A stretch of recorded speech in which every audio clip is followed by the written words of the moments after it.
Assalamualaikum warahmatullahi wabarakatuh. Bismillahirrahmanirrahim. Allahumma sholli ala sayyidina Muhammad wa ala alihi washabihi ajmain, amma ba'du. Seringkali ada kawan-kawan kita itu yang mengatakan bahwa bid'ah di dalam syariat itu adalah ibadah. Sementara kalau selain ibadah, maka bid'ahnya adalah bid'ah secara bahasa. Misalnya mobil itu bid'ah, tetapi hanya secara bahasa, bukan secara syariat. Sementara tahlilan, maulid nabi itu bid'ah secara syariat. Lalu dia mengatakan bahwa di dalam syariat semua bid'ah itu sesat. Tidak ada bid'ah yang tidak sesat di dalam syariat. Adanya bid'ah yang tidak sesat itu adalah di dalam bahasa. Ya, seperti mobil, seperti baju, seperti bentuk rumah mungkin dan sebagainya. Dari mana dia mengambil patokannya? Biasanya bawa-bawa ucapan Ibnu Hajar. Kenapa? Karena Ibnu Hajar itu memang mengatakan bahwa di dalam kacamata syariat, ya, bid'ah itu sesat. Mari saya bacakan, dan di mana mereka salah faham akan saya jelaskan. Mari langsung saya bacakan dari kitabnya Ibnu Hajar Al-Asqalani Al-Hafidh, ya, ketika mensyarah hadis Sahih Bukhari.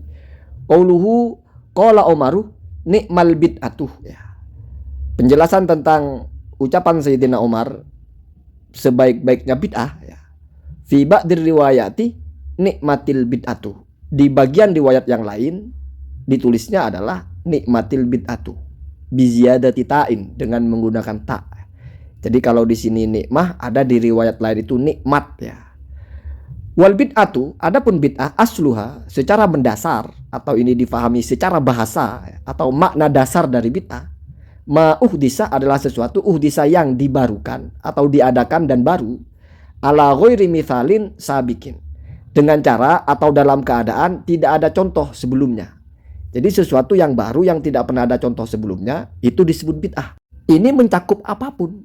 Makanya Imam Al-Qurtubi ketika mentafsirkan firman Allah badi'us samawati, ya, itulah Allah melakukan bid'ah berupa menciptakan langit dan bumi, karena langit dan bumi ini adalah sesuatu yang baru diadakan dan tidak pernah ada contoh sebelumnya. Kalau mobil, kamu pakai mobil bukan bid'ah. Kenapa? Karena sudah ada sebelum kamu. Jadi tidak ada urusannya mobil, tidak ada di zaman Nabi. Berarti mobil bid'ah, bukan. Goblok kalau begitu. Ketika bicara bid'ah secara bahasa, nggak ada urusannya dengan Nabi. Pokoknya kalau tidak ada contoh sebelumnya, ya bid'ah. Mobil bid'ah itu adalah yang membuat pertama kali dulu, itu baru bid'ah. Kalau kamu sudah beli, sudah niru orang, ya, kamu bikin rumah, kita sudah nggak ada bid'ah. Kita sudah niru.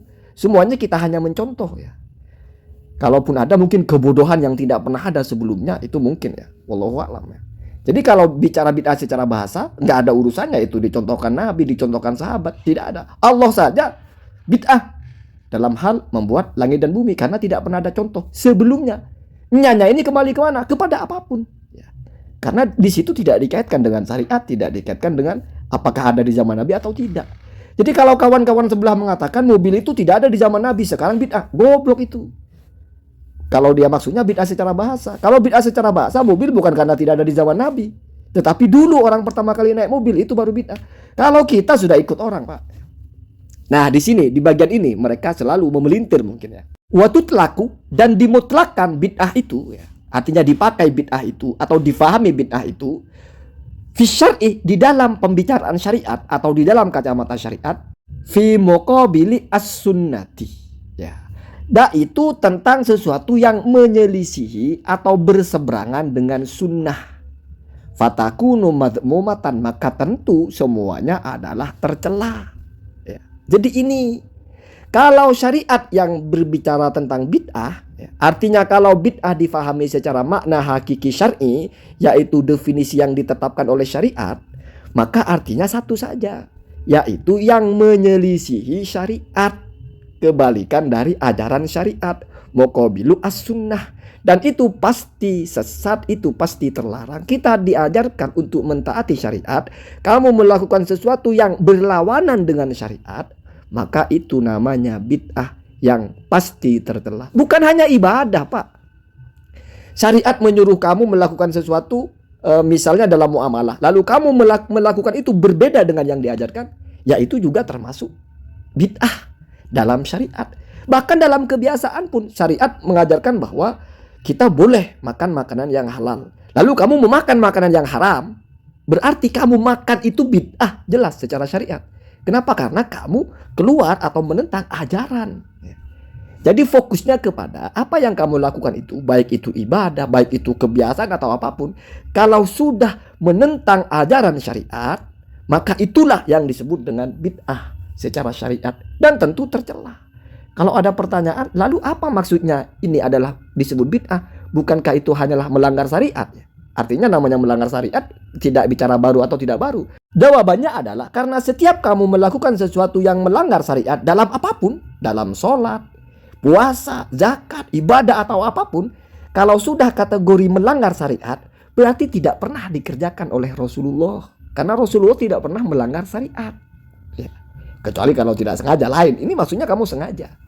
Berarti ketika sudah bicara syariat, maka bid'ah yang kamu maksud itu adalah tidak pernah dicontohkan oleh Rasulullah dan itu bertentangan dengan ajaran Rasulullah. Berarti dua sudah. Secara bahasa bid'ahnya karena tidak ada contoh. Ya kalau dicontohkan Rasul tentu bukan bertentangan toh. Yang mungkin bertentangan itu adalah sesuatu yang tidak dicontohkan Rasulullah, maka disebut bid'ah. Dan ternyata bertentangan, maka disebutlah itulah bid'ah secara syariat. Mesti itu tercela sesuai dengan kaidahnya Imam Syafi'i, fama khalafa al-adillah asy-syar'iyyah, ya. Maka hal-hal yang baru kalau menyelisihi dalil-dalil syariat, maka itu disebut bid'ah mazmumah, bid'ah yang tercela. Wa ma wafaqa, ya, kalau sesuai walaupun memang tidak pernah dicontohkan, maka disebutnya bid'ah hasanah. Jadi begitu ya. Jadi memahami ucapan Imam Syafi'i itu, kalau kamu perbuatannya ini tidak sesuai dengan syariat, bertentangan dengan syariat, dan itu juga tidak ada contohnya, maka dia bid'ah secara bahasa, bid'ah juga secara syariat. Tapi kalau yang kamu buat itu adalah tidak ada contohnya saja tapi sesuai dengan syariat, maka itu disebutnya bid'ah hanya secara bahasa. Itu diperkuat oleh ucapan Imam Syafi'i yang lain, kullu amrin lahu mustanadun fi syariati, ya, falaisa bid'atin walau lam ya'mal as-salaf. Setiap sesuatu walaupun tidak dikatakan ulama salaf, selama ada sandaran dalilnya, maka tidak disebut bid'ah. Nah, maksud Imam Syafi'i tidak disebut bid'ah, maksudnya tidak masuk kepada bid'ah secara syariat. Artinya yang pasti tercela. Nah, begitu ya. Kemudian kita lanjutkan apa ucapan Ibnu Hajar itu? Wa tahqiqu. Nah, ini cara memahami yang benar atau yang tepat memahami itu bagaimana? Annaha, bahwasanya bid'ah itu ingkanat, apabila ada bid'ah itu mimma tandariju tahta mustahsanin, berasal dari sesuatu yang tergolong atau terkelompok ke dalam hal-hal yang baik, fi syar'i, dalam kacamata syariat, fahiya hasanatun, maka itu adalah hasanah. Jadi Imam Ibnu Hajar menerima adanya bid'ah hasanah. Kenapa? Karena ketika dia berbicara bid'ah di sini adalah secara bahasa. Hal-hal baru itu kan secara bahasa bid'ah. Maka dilihat kacamatanya sesuai enggak dengan syariat. Atau kalau dianalisa dengan syariat ini masuk kepada nilainya apa? Kalau nilainya baik, maka itu memang bid'ah tapi baik, begitu ya. Kemudian wa in kanat mimma tandariju tahta mustaqbahin fi syar'i fahiya mustaqbahatun. Kalau itu masuk kepada yang buruk ya, maka itu ya namanya bid'ah yang buruk. Secara bahasa itu bid'ah, nilainya adalah buruk karena masuk kepada hal yang oleh syariat dianggap buruk. Kemudian perhatikan di situ. Wa illa, apabila enggak masuk kepada keduanya, ya, fahiya min kismi al-mubahi, maka itu masuk kepada kategori yang tidak ada nilainya, boleh-boleh saja ya. Dari sini kita paham ya. Saya tuntaskan pembahasannya ya. Wa qatan qasimu, dan bid'ah itu sungguh ya, telah terbagi ya, ilal ahkami al-khamsah, kepada 5 hukum. Jadi kata Ibnu Hajar ini, bid'ah itu ada yang mustahsanah, berarti kalau enggak haram, kalau enggak wajib hukumnya ya sunnah. Ada yang mustaqbahah, hukumnya kalau enggak makruh ya haram. Ada yang mubah. Makanya bid'ah itu masuk kepada yang 5 hukum. Walaupun kalau dikategorikan baik, buruk, dan tidak ada nilainya. Yang baik ya kalau nggak sunnah, wajib. Yang buruk ya kalau nggak makruh, haram. Kalau secara hukum taklifi, maka ada 5. Termasuk yang mubah. Itu Ibnu Hajar, Pak ya. Makanya Ibnu Hajar itu menjelaskan maulid Nabi memang bid'ah, tapi hasanah. Jadi hanya secara bahasa bid'ahnya. Tidak bisa dianggap bid'ah secara syariat sehingga diklaim sesat. Kenapa? Karena ada dalilnya. Yaitu Ibnu Hajar menjelaskan dalilnya adalah hadis Nabi mensyukuri nikmat bebasnya Nabi Musa dengan berpuasa. Istimbatnya adalah mensyukuri nikmat dengan al-qurbah. Al-qurbah itu melakukan amal baik, bersedekah, membaca sholawat, membaca Al-Quran. Begitu ya. Itulah Ibnu Hajar utuh memahaminya. Satu sisi, pokoknya kalau dalam syariat itu bid'ah ya pasti sesat. Tapi di satu sisi Ibnu Hajar menjelaskan bahwa maulid Nabi itu bukan bid'ah yang sesat. Kenapa? Karena ada dalilnya. Dan ini menjelaskan bahwa maksud dari Ibnu Hajar bid'ah dalam syariat itu adalah yang tidak ada dalilnya. Artinya dia berselisih dengan syariat. Kemudian ini yang lebih tegas yang bawahnya. Imam Ibnu Rajab. Ibnu Rajab ini juga punya Syarah Al-Bukhari juga. Namanya Fathul Bari juga. Jadi ada Fathul Bari Ibnu Hajar, ada Fathul Bari Ibnu Rajab. Tetapi di sini Ibnu Rajab yang akan saya bacakan adalah dalam kitabnya Jami'ul Ulumi wal Hikam ya, bukan yang Fathul Barinya juga. Di situ ketika beliau menjelaskan wa iyyakum wa muhdatsatil umuri. Terus qauluhu wa iyyakum wa muhdatsatil umuri fa inna kulla bid'atin dolalah ya. Tahdzirun lil ummati min ittiba'i al umuri al muhdatsati al mubtadi'ati ya. Ini adalah peringatan kepada umat agar tidak mengikuti hal-hal yang baru yang bid'ah.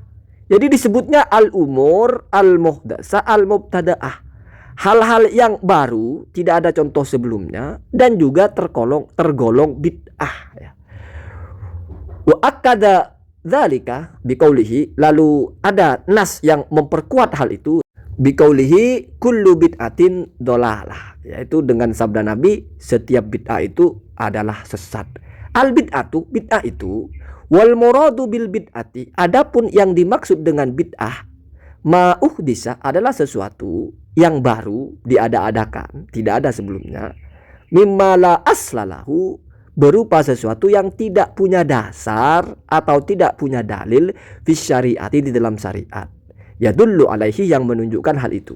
Jadi kata Ibnu Rajab, maksud dari bid'ah di dalam hadis Nabi itu, kullu bid'atin dolalah, itu adalah bid'ah berupa sesuatu yang tidak punya dalil di dalam syariat. Perhatikan ya.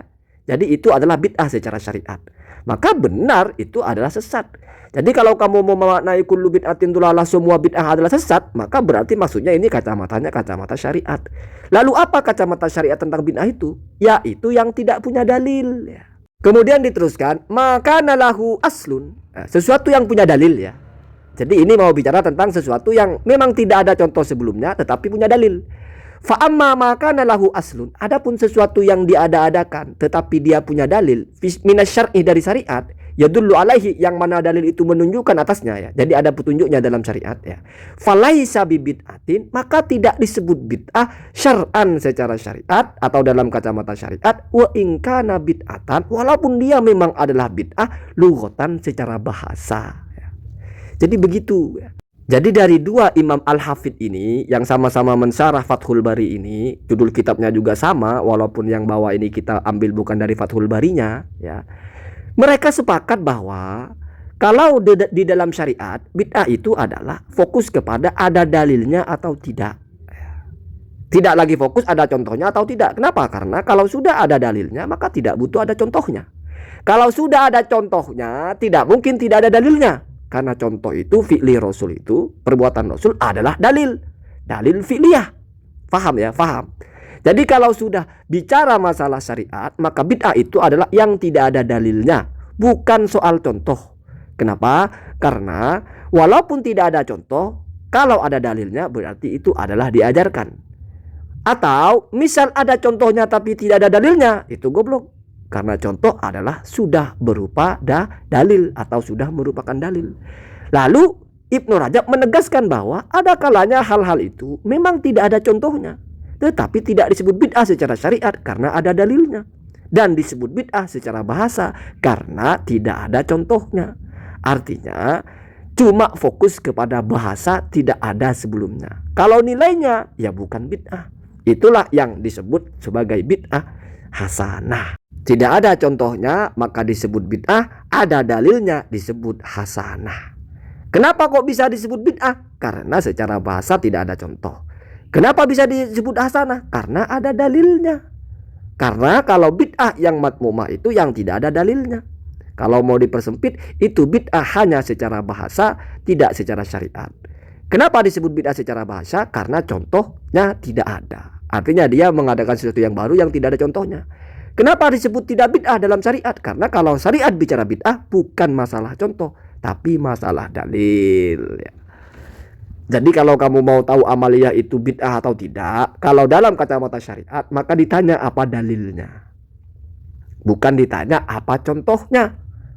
Karena kalau sudah ada contohnya, itu berarti sudah nyata-nyata bukan bid'ah secara bahasa, apalagi secara syariat. Karena kalau dicontohkan Nabi itu jelas, itu sudah ada dalilnya. Allahumma dina hada sabil. Assalamualaikum warahmatullahi wabarakatuh.